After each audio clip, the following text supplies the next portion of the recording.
Scott land کے شہر ڈنڈی میں سینئر صحافی اسکاٹ لینڈ پریس کلب کے صدر طاہر انعام شیخ کے اعزاز میں عشائیہ دیا گیا، جس میں اسکاٹ لینڈ بھر سے صحافت سے منسلک پرنٹ اور الیکٹرانک میڈیا کے نمائندگان نے شرکت کی۔ گورنر پنجاب چودھری محمد سرور نے بھی بذریعہ فون تقریب سے خطاب کیا۔ مزید تفصیلات دیکھیے ڈنڈی میں ہمارے نمائندے قیصر حبیب کی رپورٹ میں۔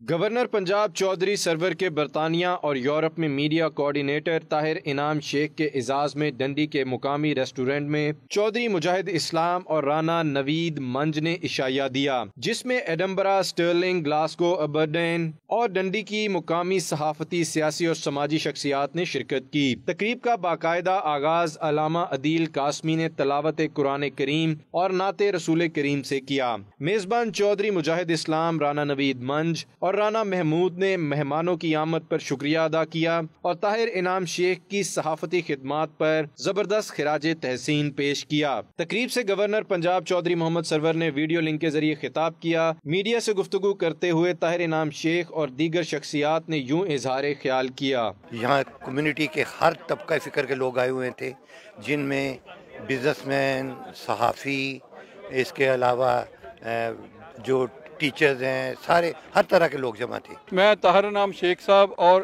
اسکاٹ لینڈ بھر سے آنے والے تمام دوستوں کا شکریہ ادا کرتا ہوں کہ وہ میری کال پر یہاں ڈنڈی میں تشریف لائے۔ طاہر انعام شیخ کے لیے جو آج ادھر فنکشن آرگنائز کیا گیا تھا، بہت اچھا ایونٹ تھا، لوگوں نے بہت ہی انجوائے کیا اور اس کا مقصد یہی تھا کہ ہماری عوام جو آپس میں گل مل سکیں۔ اس موقع پر چودھری سرور گورنر پنجاب نے صوبائی اسمبلی میں استحقاق بل کے حوالے سے آزادی صحافت کے خلاف تمام شکوں کو ختم کرنے کی یقین دہانی بھی کرائی۔ قیصر حبیب، 92 نیوز، ڈنڈی۔